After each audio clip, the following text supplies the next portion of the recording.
The Eastern Orthodox Church, and sort of their view. I wouldn't say they're just war doctrine because that's too strong. They don't really have a doctrine, but their views on war and peace. And I will tell you that I got a lot of help from this guy right here who wrote these books, and I'll just pass them around if anybody wants to just take a look at them.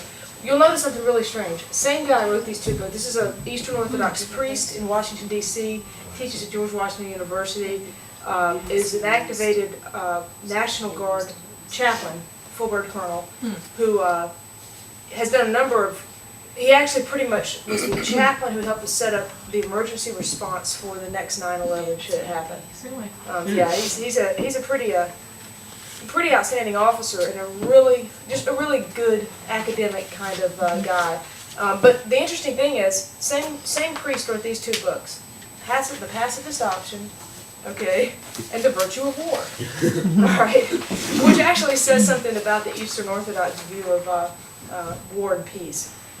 And even when I use the term the Eastern Orthodox view, even then I have to be careful because there's not a single Eastern Orthodox view of war and peace. It depends in some manner on who you ask. But we'll get into that a little bit, and I'll go ahead and start passing these around. And yes, I got both of them signed. Does everybody have a handout? Are we good? Okay. We have a couple of handouts right here. Is this who you met? Yes, this is Father Alexander Webster's who I met with.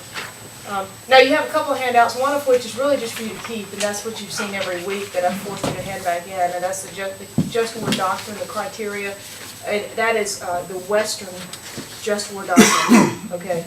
In fact, if you may remember from weeks 1 and 2, I talked a little bit about how that's actually what you might even call the secular Just War Doctrine that we are taught at the JAG school and that people are taught who study just war in any academic institution. But of course, the interesting thing about it is, as you well know, the influence of Western Christianity on the Just War Doctrine is enormous. It's almost 100% influenced by what we've talked about over the last 7-8 weeks. So that's for you to keep, or to make a paper airplane out of it, or to do whatever you want to. If you want to turn it back in just to save a branch, I will try to recycle it downstairs, and I will not be offended, because that will mean to me that you actually have memorized. Okay. Just a little aside question. Yes.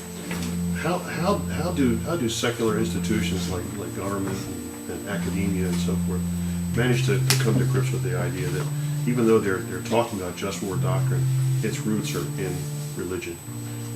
That's a good question. What I've noticed is that How do they dance around that? I wonder. what they do, or what I've seen secular just war theorists do, is say that they're not. It's funny what they do. They say we're not influenced so much by Christianity, although we certainly throw a nod to Aquinas and Augustine. It's hard not to, as philosophers. But what we're more influenced by, I've even heard some people who are just war theorists say that the just war itself is a dead doctrine. Instead, we are driven by customary international law, which is a whole other subject. Although, of course, that's influenced by just war, or by the UN Charter. But you can't really say that because, again, these two not documents, the UN Charter and customary international law themselves are influenced by the just war doctrine entirely.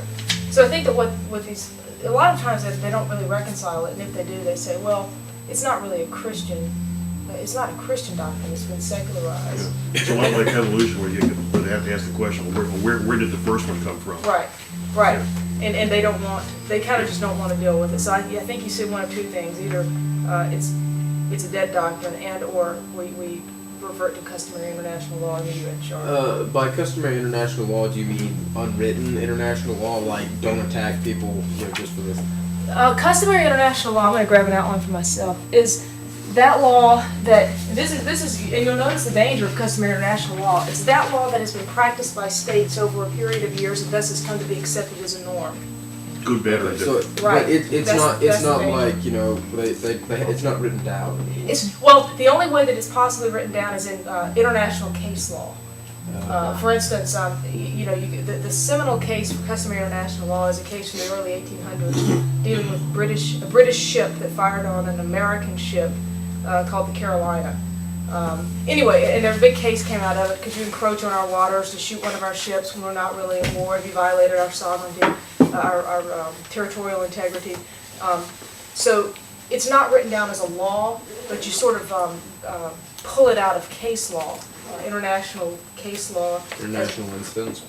I'm sorry? International incidents. Right, international incidents that can become, in fact, the Carolina incident, which is what it's come to be known as, may have just been a series of letters, now that I think about it, written back and forth between our Secretary of State and Lord Halliburton, I can't believe I remember his name, Halliburton, of Britain. But a series of letters that became popular, that became well-known, and that became sort of the standard. I'm trying to think of who it was one of our founding fathers, maybe, it was 1804, I can't remember who, but it doesn't matter. But that may not have been the case either. So yeah, you pull it out of essentially documents, case, but there are some cases that influence it. A case regarding our involvement in Nicaragua in the early 1980s even helped to solidify customary international law. But again, it doesn't pop out of the sky because it's the practice that states have engaged in for a number of years. It's come to be accepted as a norm. Again, though, you see the danger. It's sort of what we've been doing a long time, therefore it's right. And it, for the most part, it is in line with the just war doctrine, though, because none of this pops out of the sky. So anyway, that's what I think a lot of people do who aren't Christians, who have to somehow navigate through the murky truth, or the murky waters of the truth that the just war doctrine is a Western Christian doctrine, without question, even though it started with the Romans and Cicero. Okay. On to Eastern Orthodoxy. I have a 13-page outline here, just full of stuff that I'm going to post online, most of which we won't get to, of course. But what I do want to get to is the differences between Eastern Orthodoxy and the Western just war doctrine.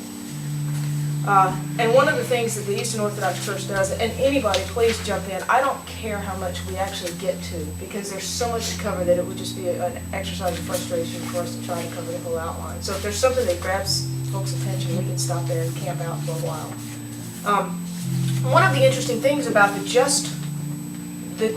what I'm going to call it this week is the justifiable war tradition.